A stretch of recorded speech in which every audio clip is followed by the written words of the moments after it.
जे सध्या ट्रेंडिंगमध्ये, आणि आज आपण त्याचीच रेसिपी पाहणार आहोत. चला तर मग सुरू करूया. सगळ्यात पहिली स्टेप म्हणजे दुसरं काही करायच्या अगोदर आपल्याला हा OTG प्रीहीटला लावायचा असतो. तर त्यामुळे याचं टेम्परेचर आपण 180 करत आहोत. खालचे आणि वरचे दोन्हीही रॉड चालू ठेवायचे आणि 10 मिनिटांसाठी टाइम लावतोय.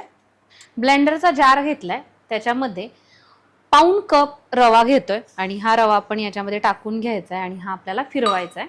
असंही आपल्याला हा मिक्सरमधनंच फिरवून काढायचा आहे, त्यामुळे बारीक किंवा मोठा कोणताही रवा तुम्ही घेऊ शकता.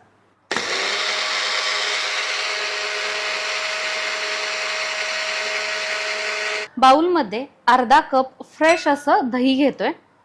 दह्यासोबत पाव कप रिफाइंड ऑइल, याच्याऐवजी तुम्ही तूप घेऊ शकता. 2 टेबलस्पून पिठी साखर चांगलं फेटून घ्यायचंय. पिठी साखर पण वितळली पाहिजे आणि हे सगळे तिन्ही पदार्थ चांगले एकजीव झाले पाहिजेत तोपर्यंत. खूप जास्त नाही, साधारण 5 मिनिट आपल्याला हे असं ढवळत राहायचं. आणि बघा चांगलं बॅटर तयार झालेलं आहे. यामध्ये आता राहिलेले पदार्थ ऍड करू. ब्लेंडरला फिरवून घेतलेला हा रवा, अर्धा कप मिल्क पावडर, केसर, विलायची पावडर, अर्धा टीस्पून बेकिंग पावडर, पाव टीस्पून बेकिंग सोडा, 3 बोटांच्या चिमटीमध्ये बसेल एवढं मीठ.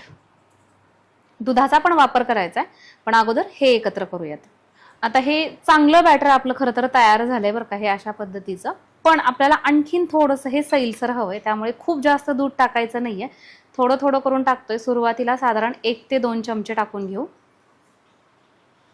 मिक्स करायचंय. जर आवश्यकता वाटली तर मग परत आणखीन 1 ते 2 चमचे टाकू. आपलं बॅटर तयार झालंय आणि याची कन्सिस्टन्सी अशा पद्धतीची आहे. या केक टिनला आपण बटर पेपर लावून घेतलेला आहे आणि तुम्हाला या बॅटरची कन्सिस्टन्सी दिसतेय अशा पद्धतीची आपल्याला हवी आहे. खूप जास्त घट्ट नाही किंवा खूप जास्तही पातळ नाही. आणि नेहमीप्रमाणे आपल्याला हे टॅप करायचंय. OTG प्रीहीट झालाय, ठेवून घेऊयात. आता याचा टायमिंग आहे ना, आपण 30 मिनिट करतोय.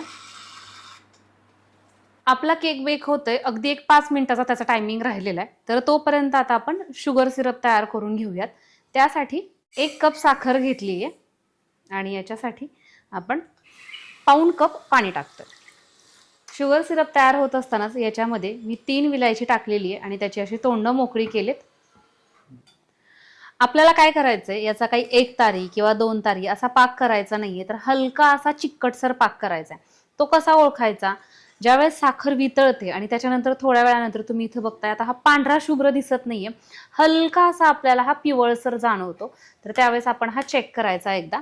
आपल्या हाताला असं ते थोडंसं आपण कसं म्हणतो चिपचिप, नाही बघा हे असं चिकटसर थोडंसं जाणवलं की नाही, मग म्हणायचं की आपल्याला जसा हवाय तसा हा पाक तयार झालाय. 30 मिनिटांमध्ये व्यवस्थित असा बेक झालेला आहे. आपण काढून घेतोय. तुम्हाला सुद्धा जर माझ्याप्रमाणे या अगारो मार्बल OTGची लिंक हवी असेल तर डिस्क्रिप्शन बॉक्समध्ये देत आहे, चेक करू शकता. आता आपल्याला हा केक पूर्णपणे थंड करून घ्यायचा आहे. आपलं शुगर सिरप देखील तयार झालंय, हे सुद्धा आपल्याला थंड करून घ्यायचंय. पूर्णपणे आपला हा केक थंड झालेला आहे. आपण इथं बटर पेपर वापरल्यामुळे अर्थातच खूप इझिली अशा पद्धतीने डिमोल्ड होतोय. आणि आता आपण काय करतोय माहिती का, याला आपल्याला कट करायचंय. एकदा हा पेपरपासून मोकळा करून घेऊ. खालनं पण बघताय छान असा बेक झालेला आहे. परत एकदा याच्यावरती ठेवून घेते.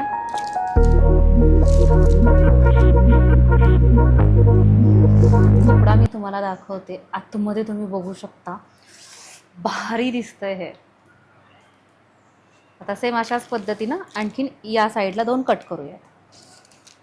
आपण हे कशासाठी केलंय, तर आपल्याला याच्यावरती आहे ना शुगर सिरप टाकायचंय आणि ते आतमध्ये पर्यंत मुरलं पाहिजे यासाठी. आणि हे कट केलेले पीस आपण परत एकदा आहे तसे या जागेवर जॉईंट केलेले. थंड झाल्यानंतर तुम्हाला शुगर सिरपची जी कन्सिस्टन्सी आहे ती जाणवत असेल, तो छान असा आपल्या हातांना आहे ना थोडासा घट्टसर जाणवतो आणि एकदम स्मूथ अशा पद्धतीचा हा सिरप होतो. आता याच्यावरती आपल्याला हा ओतून घ्यायचा आहे.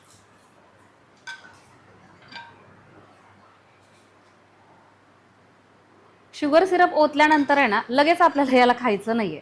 साधारण अर्धा तास तरी तुम्हाला याच्यासाठी वाट बघत बसावी लागणार आहे.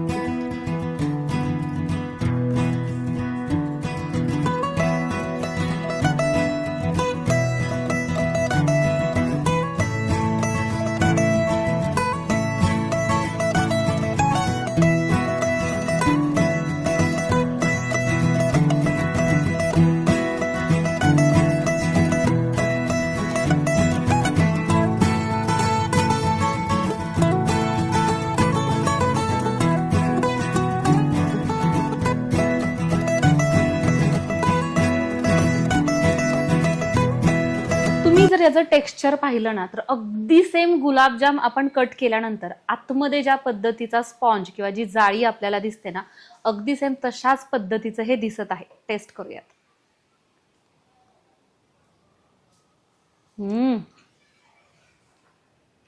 भारी.